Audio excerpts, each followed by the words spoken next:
हेमंत ऋतुचर्या। हेमंत ऋतुचर्या में अभी जब अपन इसको पढ़ेंगे पूरा, अभी यहाँ पे सामने ये सब ऋतुओं का वर्णन किया गया है धीरे धीरे, हेमंत, शिशिर, वसंत, ग्रीष्म, वर्षा। तो हेमंत ऋतुचर्या में क्या बोल रहा है कि इसमें सब दिया है, और हर ऋतु में अपने को ये पढ़ना है कि उसमें अपने को आहार विहार क्या रखना चाहिए। तो हेमंत ऋतुचर्या में सबसे पहले पॉइंट क्या दिया है कि हेमंत में अग्नि की तीक्ष्णता। क्या बोल रहा है, शीत ऋतु मतलब हेमंत में जब शरीर को प्रकंपित कर देने वाली ठंडी ठंडी हवा चलती है, तब उस शीतल वायु के शरीर स्पर्श होने पर बाहर निकलने को उद्यत शरीर की ऊष्मा अवरुद्ध होकर बाहर निकलने के बजाय भीतर ही लौट जाती है, जिससे श्रेष्ठ बलशाली प्राणियों की जठराग्नि बलवती और प्रदीप्त हो जाती है। अतएव वह अधिक मात्रा में द्रव्य गुरु और द्रव्य सबक गुरुवार को पचाने में समर्थ होता है। मतलब ये यहाँ पे ये कह रहा है कि शीतल हवा जो बाहर की है, जब वो हमारे शरीर को मतलब स्किन को जब टच करती है, तो शरीर की जो आंतरिक ऊष्मा होती है, मतलब जो इंटरनल जो टेम्परेचर होता है बॉडी का, वो बाहर जाने को देखता है, मतलब बॉडी की ओर टेम्परेचर बढ़ाने को देखता है। लेकिन क्या होता है कि जब वो बाहर अंदर का जो टेम्परेचर होता है, अंदर की जो हीट होती है, अंदर की जो शारीरिक आंतरिक जो ऊष्मा होती है, वो जब बाहर जाने को देखती है, तो बाहर के शीत हवा के कारण वो वापस अंदर लौट आती है। इससे क्या होता है कि अपनी जो जठराग्नि होती है वो प्रदीप्त होती है। जठराग्नि प्रदीप्त हो गई, तो जठराग्नि प्रदीप्त होती है तो क्या होता है कि वो गुरु आहार को पचाती है अच्छे तरह से, और हमको गुरु आहार खाने की इच्छा होती है। फिर क्या बोल रहा है, शीत ऋतु में वायु के प्रकोप का कारण। शीत ऋतु में वायु क्यों प्रकोप होती है शरीर में? वह मात्रा गुरु तथा द्रव्य गुरु आहार को पचाने में समर्थ प्रदीप जठराग्नि जब उपयुक्त ईंधन को नहीं पाती, तो उस समय सर्वस्व धातु रूप रस को ही सुखाने लगती है। अतः शरीर के रुक्ष होने के कारण तथा वायु के रुक्ष तथा शीत विशिष्ट होने के कारण शीतकाल में वायु का प्रकोप हो जाता है। मतलब ये बोल रहा है कि शीतकाल में, विंटर सीजन में शरीर में वात क्यों बढ़ने लगता है। तो इसका रीज़न क्या दिया उसने कि जब जो शरीर की जठराग्नि बढ़ जाती है इसमें, तो शरीर की जठराग्नि बढ़ने के बाद जब उसको ईंधन नहीं मिलता, मतलब उसको उसके हिसाब से जठराग्नि के हिसाब से जब डाइट नहीं मिलता, तो क्या होता है कि वो अपने धातुओं को शील करने लगती है, अपने धातुओं को खाने लगती है। तो क्या बोल रहा है कि जठराग्नि जो है वो रस धातु का शोषण करने लगती है, और जब वो रस धातु का शोषण करने लगती है तो वह शरीर रुक्ष हो जाता है, और शरीर रुक्ष होने के कारण वायु भी रुक्ष रहती है। तो ये समान गुण वाले हो जाते हैं, और ये शीत गुण विशिष्ट होने के कारण वायु शीतकाल में वायु का प्रकोप होता है। मतलब उसके समान गुण मिल गए, शरीर में उसको रुक्षता मिल गई वायु को, और वो शीत तो है, तो इस कारण से वायु जो है वो शरीर में बढ़ जाता है। ठीक है, फिर आता है अपना हेमंत ऋतु में अपने को आहार क्या करना चाहिए, कौन सा आहार खाना चाहिए। तो क्या बोल रहा है इसमें, इसलिए हेमंत ऋतु में स्निग्ध पदार्थ, अम्ल तथा लवण रस युक्त आहार का सेवन करना चाहिए। जल में रहने वाली तथा आनुक देश में उत्पन्न होने वाले आहार, अति मेदस्वी पशु पक्षियों का मांस सेवन करना चाहिए, क्योंकि यहाँ इसमें जो है हमारी जठराग्नि एकदम स्ट्रांग है। वर्षा, शरद, हेमंत, तो इसमें अपनी जठराग्नि बहुत स्ट्रांग है, तो इसमें अपने को गुरुवार खाना चाहिए। अति मेदस्वी आहार हो गया। फिर बिलों में रहने वाले प्राणियों का मांस, जातियों के पशु पक्षियों का मांस सेवन करना चाहिए। मदिरा, सिधु और मधु अनुपान के रूप में लेना चाहिए, अर्थात भोजन के बाद मदिरा आदि का पान हितकर होता है। भोजन के बाद मदिरा की बोल रहा है, क्योंकि मदिरा जो होती है वो उष्ण स्वभाव की होती है, तो इससे जो है आपको ठंड कम लगेगी, ऐसा इनका मानना है। दूध के बने पदार्थ, गन्ने के रस से निर्मित पदार्थ, गुड़, राब, चीनी, मिश्री, चर्बी, तेल तथा नए चावल का बना भात खाना चाहिए। हेमंत ऋतु में प्रतिदिन गर्म जल से स्नान करना चाहिए तथा गर्म जल का पान करना चाहिए, पान का अभ्यास करना चाहिए, उससे आयु क्षीण नहीं होती। फिर हम आगे देखते हैं हेमंत ऋतु में विहार, मतलब हेमंत ऋतु में क्या क्या करना चाहिए। हेमंत ऋतु में तेल की मालिश, क्योंकि वात बढ़ा है तो वो मालिश जो है वो वात को कम कर देगी, वात चमक रहेगी मालिश। स्निग्ध उपटन लगाना, सिर में तेल लगाना, जेंताक स्वेद एक तरह का स्वेदन का टाइप है, ठीक है, जिससे शरीर गर्म होता है। धूप सेवन, गर्म भूमिगृह, गर्म गर्भगृह, ठीक है। फिर उठना बैठना, गर्भगृह में उठना बैठना करना चाहिए। फिर इसी प्रकार शीतकाल में चारों ओर से ढकी सवारी में जाना चाहिए। फिर शैया आसन आदि पर रजई कंबल, बालों वाला वागंबर, रेशमी वस्त्र, दुलई रजई, रंगीन चित्र विचित्र वर्ण वाला गलीचा बिछाया और रखा जाना चाहिए, ताकि मतलब ठंड लगे तो वो ओढ़ ले उसको, जो भी उसका सोएगा। हेमंत में भारी और गर्म वस्त्र पहने, स्वेटर वगैरह जो अपन पहनते हैं नॉर्मली। अगर को घिसकर उसका गाढ़ा प्रलेप करें, अगर एक वो है ड्रग है वो उष्ण होता है, तो उसको घिसकर गाढ़ा प्रलेप करना चाहिए, मतलब शरीर पर लेप कर लेना चाहिए, ठीक है। फिर रात्रि में आनंदित और कामासक्त होकर शैया पर अष्टपुष्ट शरीर वाली विशाल स्तनों वाली मदहोश कामिनी को आलिंगन करके सो जाए। हेमंत ऋतु में अपने सामर्थ्य और रुचि के अनुसार स्त्री प्रसंग करना चाहिए। हेमंत ऋतु में अपत्य, अब हेमंत ऋतु में क्या क्या नहीं करना चाहिए। ठंड का सीजन है, हेमंत ऋतु में वातवर्धक नहीं खाना चाहिए आहार, क्योंकि अपना शरीर का वात पहले बढ़ा हुआ होता है। प्रबल वायु का प्रवाह, मतलब प्रबल वायु का प्रवाह मतलब अगर ठंड के सीजन में अगर लहर चल रही है, अगर वायु चल रही है बहुत ज़ोर से, हवा चल रही है ठंडी ठंडी, तो वहाँ पे नहीं जाना चाहिए। जो सीधा लगता हो वहाँ पे नहीं जाना चाहिए, मतलब सीधे शरीर को नहीं लगनी चाहिए। वो कंबल ओढ़ के रहो बाहर, या फिर ब्लैंकेट वगैरह ओढ़ के रहो बाहर, अगर बैठे हो तो, या फिर स्वेटर पहन के रहो, जैकेट स्वेटर। फिर अल्पाहार और जल में घोलकर सत्तू खाना, यह सब छोड़ देना चाहिए। अल्पाहार खाना छोड़ देना चाहिए। अल्पाहार खाना क्यों छोड़ देना चाहिए? क्योंकि जठराग्नि प्रदीप्त होती है, तो अपने को तब गुरु आहार पचाने की शक्ति होती है शरीर में, तो इसलिए कम नहीं खाना चाहिए, बहुत ज़्यादा खाना चाहिए, पेट भर के खाना चाहिए। उसके बाद क्या बोल रहा है, जल को घोलकर सत्तू नहीं खाना चाहिए, सत्तू को घोलकर जल नहीं पीना चाहिए, क्योंकि ये ठंडा होता है। ये करना चाहिए अपने को ग्रीष्म ऋतु में, कि सत्तू घोलकर जल पी लिया ऐसा। फिर आता है अपना शिशिर ऋतु। शिशिर ऋतु में क्या क्या करना चाहिए? शिशिर ऋतु में क्या क्या करना चाहिए? सामान्यतः हेमंत और शिशिर ऋतु समान होती है, तो इनका आहार भी सेम होता है। फिर अपने क्या बोल रहे हैं इसमें, शिशिर में इतनी विशेषता होती है कि आदान काल में उत्पन्न होने वाली स्वाभाविक वृक्षता और मेघवत और वर्षा के कारण बढ़ा हुआ शीत अधिक होता है, इसलिए शिशिर ऋतु में भी हेमंत के जैसा पालन करना चाहिए। विशेष रूप से जिस घर में वायु का सीधा प्रवेश न होता और ऐसे गर्म घर में रहना चाहिए। शिशिर ऋतु में भी ठंड रहती है, तो इसलिए बोला है कि हेमंत ऋतु जैसा पालन करें। ठीक है। फिर शिशिर ऋतु में अपत्य। शिशिर ऋतु में कटु, तिक्त, कषाय, रस वाले पदार्थ, वातवर्धक, हल्के और शीतल अन्नपान न सेवन करें। मतलब वही जो अपने को हेमंत ऋतु में बोला गया, सेम उस टाइप से सिमिलर है थोड़ा सा। वसंत ऋतुचर्या। बसंत में पंचकर्म का विधान। हेमंत काल में संचित हुआ कफ वसंत काल के आने पर सूर्य की किरणों से पिघलकर जठराग्नि को मंद कर देता है और अनेक प्रकार के ज्वर आदि रोग उत्पन्न कर देता है। इसलिए वसंत ऋतु में वमन आदि पंचकर्म कराना चाहिए। अब यहाँ पे क्या बोल रहा है कि विसर्ग काल में था अपना वर्षा, शरद, हेमंत, और अपना आदान काल भी चार हो गया, शिशिर, वसंत, ग्रीष्म। तो हेमंत और शिशिर में ठंड थी पूरी। अब जब वसंत ऋतु जब स्टार्ट होता है तो सूर्य का बल जो धीरे धीरे बढ़ने लगता है, और अपन ने हेमंत और शिशिर में सेम अपना आहार विहार रखा था। तो जब सेम अपन ने आहार विहार रखा था हेमंत और इसमें शिशिर में, गुरु आहार खाया था पूरा, इस कारण से अपनी स्ट्रेंथ बढ़ी थी बॉडी की। बोला है ना कि बल बढ़ जाता है इन दोनों ऋतु में, और इस कारण से अपना कफ बढ़ा था। अब पूरे शरीर में कफ बढ़ा था, पूरी अपनी जो शरीर की ताकत है पूरी बढ़ी हुई है, पूरा अपने शरीर का बल बढ़ा हुआ है। अब जब वसंत ऋतु आता है तो शरीर जो सूर्य का बल है वो धीरे धीरे बढ़ने लगता है। तो जब ये धीरे धीरे बढ़ने लगता है तो वो कफ को शरीर से धीरे धीरे क्षीण होने लगता है, मतलब शरीर को क्षीण करता है, और इससे क्या है, कफ धीरे धीरे क्षीण होने लगता है जब सूर्य का बल बढ़ता है तब। तो जब कफ क्षीण होने लगता है तो हमको वसंत ऋतु में वमन करवा लेना चाहिए, क्योंकि वमन की सबसे श्रेष्ठ चिकित्सा बोली है वमन। कफ के लिए सबसे श्रेष्ठ चिकित्सा बोली है ना वमन। तो वसंत सबसे श्रेष्ठ ऋतु है वमन कराने के लिए, क्योंकि इससे जो है संपूर्ण में जितना भी संचित कफ है वो वमन के द्वारा निकल जाता है। आया समझ में? ये था इसका कंसेप्ट। फिर वमन ऋतु में अपत्य क्या नहीं करना चाहिए? वमन ऋतु नहीं, सॉरी, वसंत ऋतु में। वसंत ऋतु में क्या नहीं करना चाहिए? वसंत ऋतु में भारी पदार्थ क्यों नहीं खाने चाहिए? भारी पदार्थ क्योंकि अभी जठराग्नि अपनी कम हो रही है, क्योंकि सूर्य का बल बढ़ रहा है धीरे धीरे। यहाँ पे अपने को लघु पदार्थ खाना धीरे धीरे डाइट में चालू करना है वसंत ऋतु में। और कफ पूरा बढ़ा हुआ है तो, और अगर कफ बढ़ा होंगे तो शरीर के लिए अच्छा नहीं होगा, कफज रोग हो जाएगा अपने को। तो यहाँ पे कफग्न आहार खाना है अपने को। फिर वसंत ऋतु में भारी पदार्थ, अम्ल पदार्थ, स्निग्ध और मधुर पदार्थों का आहार नहीं ग्रहण करना चाहिए, तथा दिन में सोना भी नहीं करना चाहिए, क्योंकि दिन में सोने से कफ बढ़ता है और रात में सोने से वात बढ़ता है। तो अपने को नहीं, रात में सोने से, दिन में सोने से कफ बढ़ता है, रात में जागने से वात बढ़ता है। तो रात में हमको जागना चाहिए, उससे कफ कम होगा, वात बढ़ेगा। तो ठीक है। फिर वसंत ऋतु का आहार विहार। वसंत ऋतु में क्या क्या अपने को खाना पीना चाहिए और क्या क्या करना चाहिए?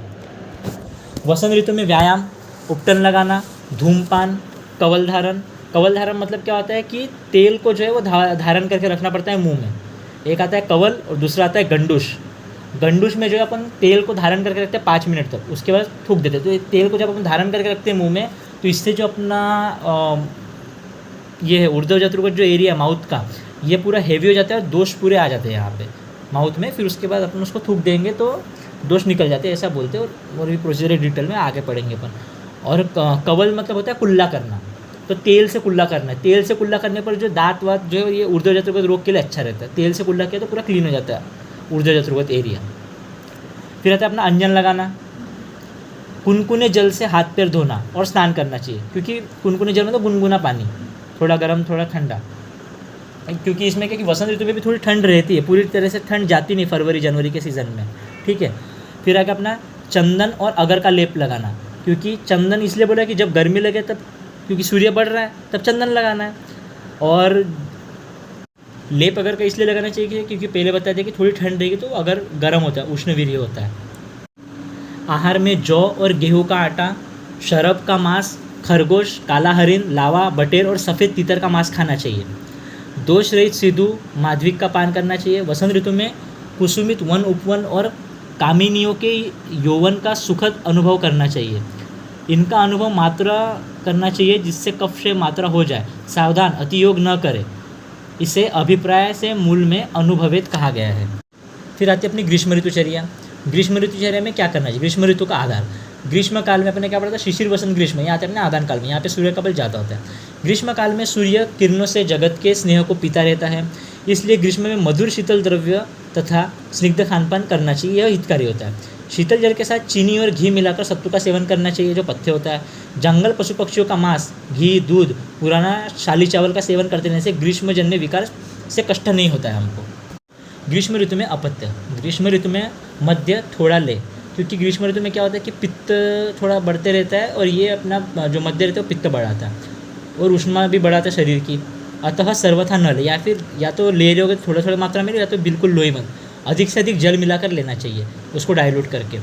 ग्रीष्म में नमकीन, खट्टे, चटपटे, रस वाले पदार्थ, उष्ण भोजन और व्यायाम छोड़ देना चाहिए, क्योंकि ये पित्त को बढ़ा रहे और वात को बढ़ा रहे हैं ये सब चीज़ें, और उष्मा को भी बढ़ाते शारीरिक। फिर ग्रीष्म ऋतु में क्या विहार होना चाहिए? ग्रीष्म ऋतु में दिन के समय शीतल कमरे में सोना चाहिए और रात को शरीर पर चंदन का आलेप लगाकर सोना चाहिए, और ऐसे सो कि हवादार भवन के ऊपरी छत पर खुले चांदनी के स्पर्श में शीतल स्थान में शयन करना चाहिए। गले में मोती या मणियों की माला से अलंकृत होकर चंदन के जल के छिड़काव से शीतल और कोमल करों के स्पर्श से डुलाए जाते हुए व्यंजन की वायु के सुख स्पर्श का अनुभव करते हुए आसन पर बैठना चाहिए। ग्रीष्म काल में स्त्री संभोग से विरक्त होकर शीतल वन उपवन, शीतल जल और शीतल पुष्प उद्यान का आनंद अनुभव करना चाहिए। मतलब यहाँ पे क्या बोला कि स्त्री संभोग नहीं करना है, क्योंकि यहाँ पे अपने को जो है सौम्य अंश जो होता है वीर्य, उसको अपने को प्रोटेक्ट करके रखना है। तो स्त्री संभोग से विरक्त होकर शीतल वन उपवन में गार्डन में जाके बैठना है, ठंडी ठंडी हवाओं का मज़ा लेना है, वहाँ पे आनंद अनुभव करना है। पुष्प उद्यान में, नर्सरी हो गया, गार्डन हो गया, वहाँ पे जाके मज़े करने। वर्षा ऋतुचर्या। वर्षा ऋतुचर्या में अपने का मतलब क्या आधार है सिद्धांत इसका? आदान काल में मनुष्य का शरीर दुर्बल रहता है शिशिर वसंत ग्रीष्म में, और दुर्बल देह में जठराग्नि दुर्बल रहती है। वर्षा ऋतु में वात आदि दोषों से वह भी और भी दुर्बल हो जाती है, क्योंकि उस समय वात का और प्रकोप होता है। वर्षा ऋतु में भूमि से निकलने वाली जो वाष्प रहती है, पानी बरसने से तथा जल का अम्लविपाक होने से जब अग्नि का बल क्षीण हो जाता है तो वात आदि दोष प्रकोपित हो जाते हैं। इसलिए इस वर्षा ऋतु में साधारण रूप से सभी विधियों का पालन करना चाहिए। तो यहाँ पर ये बोल दिया कि जल का अम्ल विपाक होता है। जल का अम्ल विपाक होना मतलब कि जो पानी जो है वर्षा ऋतु में एसिडिक होता है, नया पानी रहता है तो। और फिर ये जो बोल रहे हैं ना कि भूमि से वाष्प निकल रही है, मतलब कि सूर्य के गर्मी से पूरा जो सॉइल होता है अपना तप तो जाता है, और जब उस पर बारिश गिरती है तो उसमें से फिर वाष्प निकलती है। जैसे गर्म चीज़ पे अपन को ठंडा डाल देते तो वेपर्स निकलती है, वैसा। फिर वर्षा ऋतु में अपत्य। वर्षा ऋतु में क्या नहीं करना चाहिए? वर्षा ऋतु में तीनों दोष प्रकोप होते हैं, यहाँ पे लिखा है तब वात आदि दोष प्रकोपित हो जाते हैं। वात मेन प्रकोप होता है, लेकिन वात के कारण पित्त और कफ प्रकोपित हो जाते हैं, दोनों के दोनों। वर्षा ऋतु में जल मिलाकर सत्तू खाना चाहिए, दिन में सोना चाहिए कफ बढ़ाने के लिए। ओस गिरते समय बाहर रहना, नदी के जल का सेवन करना, व्यायाम, धूप और मैथुन कर्म करना छोड़ देना चाहिए। वर्षा ऋतु में क्या क्या नहीं करना है कि जब बारिश बाहर गिर रही हो तो बारिश में भीगना नहीं है, नदी के जल के पास नहीं रहना क्योंकि बाढ़ आ सकती है, व्यायाम नहीं करना है क्योंकि वायु पहले बढ़ा हुआ है, वात का प्रकोप का काल है ये वर्षा ऋतु, व्यायाम नहीं करना है, और धूप और मैथुन कर्म छोड़ देना चाहिए। धूप में नहीं जाना चाहिए, जब वर्षा ऋतु में धूप आया था, और मैथुन कर्म छोड़ देना चाहिए। वर्षा ऋतु में आहार। वर्षा ऋतु में क्या क्या खाना चाहिए? वर्षा ऋतु में भोजन या पेय पदार्थों को सुसंस्कृत करके थोड़ी मात्रा में मधु मिलाकर प्रयोग करना चाहिए। वर्षा और झंझावात के कारण जिन दिनों में विशेष ठंडक हो उन दिनों में वातजन्य विकार की शांति के लिए प्रधान रूप से अम्ल तथा लवण रस प्राधान्य, घृत पक्व या तेल पक्व स्निग्ध भोजन करना चाहिए। मतलब इसमें वो आहार खाना चाहिए जिससे अपना वात कम हो जाए, वातज्ञ आहार खाना चाहिए वात शामन के लिए। अपनी जठर अग्नि को व्यवस्थित रखने के लिए पुराने जौ, गेहूँ का आटा तथा अघनी चावल का भात, जंगल पशु पक्षियों के सुसंस्कृत मांस संस्कृत यूशों के साथ खाना चाहिए। वर्षा ऋतु में पानार्थ पेय, कौन सा पानी पीना चाहिए? वर्षा ऋतु में अल्प मात्रा में माध्विक महुए से बना अरिष्ट मधु मिलाकर पीना चाहिए, अथवा वर्षा का जल, कूप जल या सरोवर के जल को गर्म कर ठंडा करके पीना चाहिए। क्यों गर्म करके ठंडा पीना है? क्योंकि वर्षा जल में इन्फेक्शन, जब रेनी सीजन आता है तो वर्म इन्फेक्शन और ये सब बढ़ जाता है, इसलिए अपन अभी भी देखते हैं मॉडर्न केस में कि पानी को गर्म करके पीते अपन रेनी सीजन में। तो वही बोल रहा है कि वर्षा ऋतु में अगर कहीं का भी तुम जल ले रहे हो, सरोवर का जल, कूप का जल, तो उसको गर्म करके फिर ठंडा करके फिर उसको यूज़ में लाना है। वर्षा ऋतु में विहार क्या क्या करना चाहिए? वर्षा ऋतु में शरीर को भिगाए हुए वस्त्र से रगड़ना चाहिए, उपटन लगाना चाहिए, स्नान करके चंदन आदि सुगंध द्रव्य का लेप करना चाहिए, माला धारण करना चाहिए, वस्त्र हल्के और निर्मल धारण करना चाहिए, क्लेद रहित सूखे स्थान में निवास करना चाहिए, मतलब गीले स्थान में निवास नहीं करना चाहिए, जहाँ पर ह्यूमिड हो, जहाँ पर मॉइस्चर एकदम सूखा जो स्थान रहेगा वहाँ निवास करना चाहिए। फिर आती है अपनी शरद ऋतुचर्या। शरद ऋतुचर्या में सबसे पहला पॉइंट दिया कि शरद ऋतुचर्या में पित्त क्यों प्रकोप होता है? तो शरद ऋतुचर्या में पित्त इसलिए प्रकोप होता है क्योंकि वर्षा ऋतु में जो पित्त संचित होता है, अब वर्षा ऋतु जब धीरे धीरे खत्म होती जाती है तो सूर्य अपना बल बढ़ाना चालू करता है। मतलब जब सूर्य निकलता है तो ये जो पित्त संचित हुआ था, पित्त के गुण थे अपनी ऊष्मा वाले, तो इस पर जब ऊष्मा पड़ती है पित्त दोष पे तो अपनी ऊष्मा से बढ़कर पित्त प्रकोप हो जाता है। संचित जो पित्त है वो शरद ऋतु में प्रकोपित हो जाता है। फिर क्या बोल रहा है? वर्षा ऋतु में शरीर वर्षाकालीन शीत का अभ्यस्त रहता है, मतलब शरीर ठंडा ठंडा रहता है पूरा वर्षा के कारण।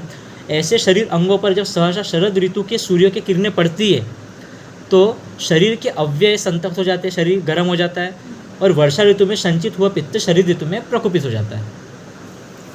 शरद ऋतु में सेवनीय आहार व्यय, यहाँ पे पित्त बढ़ा हुआ है तो उसके हिसाब से हमको आहार व्यय करना है। शरद ऋतु में अच्छी तरह भूख लगने पर रस में मधुर, लघु गुण युक्त, शीतवीर्य, तिक्त रस वाले तथा पित्त को शांत करने वाले अन्नपान का मात्रापूर्वक सेवन करना चाहिए। मांस सेवन के प्रेमी व्यक्तियों को बटेर, गौरैया, हरिन, दुम्बा भेड़, बारहसिंगा और खरगोश का मांस खाना चाहिए। अन्न में जौ, गेहूँ, अघनी चावल का सेवन करना चाहिए और कुष्ठ रोग में पठित का मांस सेवन करना चाहिए। तिक्त घृत का पान तथा विरेचन और रक्तमोक्षण क्रिया करनी चाहिए। विरेचन और रक्तमोक्षण इसलिए करना चाहिए क्योंकि पित्त यहाँ पर प्रकोपित है, तो पित्त की सर्वश्रेष्ठ चिकित्सा होती है रक्तमोक्षण और विरेचन। रक्तमोक्षण का ऐसे लीच वगैरह से और विरेचन करना चाहिए अपने को। शरद ऋतु में अपत्य क्या नहीं करना चाहिए, क्या नहीं खाना चाहिए? शरद ऋतु में धूप का सेवन नहीं करना चाहिए क्योंकि धूप से और बॉडी संतप्त हो जाएगी तो पित्त बढ़ जाएगा। धूप का सेवन नहीं करना चाहिए। चर्बी, तेल, ओस, जलेचर तथा आनु पशु पक्षियों का मांस नहीं खाना चाहिए जो पित्त बढ़ाती है। छार, दही का सेवन, दिन का शयन और पूर्वैया हवा का सेवन नहीं करना चाहिए। हंसोदक तथा शरद ऋतु में विहार। हंसोदक तथा शरद ऋतु में विहार दिन के समय सूर्य के किरणों से तप तथा रात के समय चंद्रमा की किरणों के स्पर्श से शीतकाल स्वभाव में पका हुआ होने से निर्दोष एवं अगस्त तारा के उदय होने के प्रभाव से निर्विष हुआ शरद ऋतु में विमल और पवित्र जल को हंसोदक कहते हैं। तो ऐसे जल का हमको पान करना चाहिए, उस जल में स्नान करना चाहिए, पान करना चाहिए, डुबकियाँ लगानी चाहिए। वह जल अमृत के समान फल देने वाला होता है। शरद ऋतु में उत्पन्न फूलों की मालाएं, निर्मल स्वच्छ वस्त्र और रात्रि के पूर्व भाग में चंद्र किरणों की सेवन उत्तम है क्योंकि वो ठंडे होते हैं। और हंसोदक को हंसोदक क्यों कहा गया? क्योंकि जो हंस पक्षी होता है वो हंस पक्षी जो होता है उसको हमेशा क्लीन वाटर पसंद होता है रहने के लिए और पीने के लिए। तो उसको जैसा क्लीन वाटर पसंद होता है वैसे ही अपने को लेना है क्योंकि वर्षा ऋतु से जल का अम्ल विभाग हो गया था, पानी खराब हो गया था थोड़ा थोड़ा, तो इसलिए आपको क्लीन वाटर लेना है शरद ऋतु में। और वो शीतल रहेगा तो अपना पित्त भी शांत हो जाएगा उससे। सातवें का वर्णन। ओक सातवें की परिभाषा। निरंतर प्रयोग में लाने के कारण अभ्यस्त होने से जो शरीर के लिए अनुकूल अथवा हितकारी हो जाती है उसे ओक सातवें कहते हैं। सातवां मतलब ये होता है कि ऐसी वस्तु जो अपन यूज़ कर रहे हैं वो अपने शरीर के लिए लॉन्ग टाइम से यूज़ कर रहे हैं तो वो अपने को मतलब हार्म नहीं पहुंचा रही है, जबकि अगर कोई दूसरा व्यक्ति उसको यूज़ कर रहा है तो उसको उस चीज़ से हार्म पहुंचेगा। जैसे भांग, चरस, गांजा, सर्पविष, संखिया आदि जहरीली वस्तुएं भी लगातार प्रयोग करने से शरीर के लिए अनुकूल हो जाती है और वो विकार उत्पन्न नहीं करती। जबकि जो निरंतर इन चीज़ों का प्रयोग कर रहा है, जैसे विष का प्रयोग कर रहा है, तो उसकी बॉडी में विष जो है वो अडेप्ट हो जाएगा, उसकी बॉडी उसको एक्सेप्ट कर लेगी छोटी छोटी मात्रा में। जब वो डेली लेता रहेगा तो उसके बॉडी में कोई परिणाम नहीं दिखेगा। लेकिन जो व्यक्ति उसको नहीं लेता है, अगर उसने उसको ले लिया तो उसके ऊपर विष का प्रभाव दिख के हो सकता है कि उसकी मृत्यु हो जाए। फिर आता है अपना देश सात्म्य और रोग सात्म्य की परिभाषा। आयुर्वेद शास्त्र के विद्वान देश गुण के विपरीत गुणयुक्त भोज्य पदार्थ तथा देश गुण के विपरीत गुण वाले व्यायाम आदि विहार को देश सात्म्य कहते हैं। मतलब जो अपने देश के अलग है, अपन जिस देश में रहते हैं अनुप देश में, अगर उसके विपरीत अगर तुम आहार खा रहे तो वो हो गया देश सात्म्य विपरीत आहार। इस प्रकार रोग के गुण अर्थात रोग के कारण, लक्षण, प्रभाव आदि के विपरीत अथवा विपरीतकारी औषध आहार विहार को रोग सात्म्य कहते हैं। इन अभ्यास में 4 प्रकार के सात्म्य कहे गए हैं: ऋतु सात्म्य, ओक सात्म्य, देश सात्म्य, रोग सात्म्य। इनमें ऋतु सात्म्य से ओक सात्म्य से देश सात्म्य से रोग सात्म्य बलवान होता है।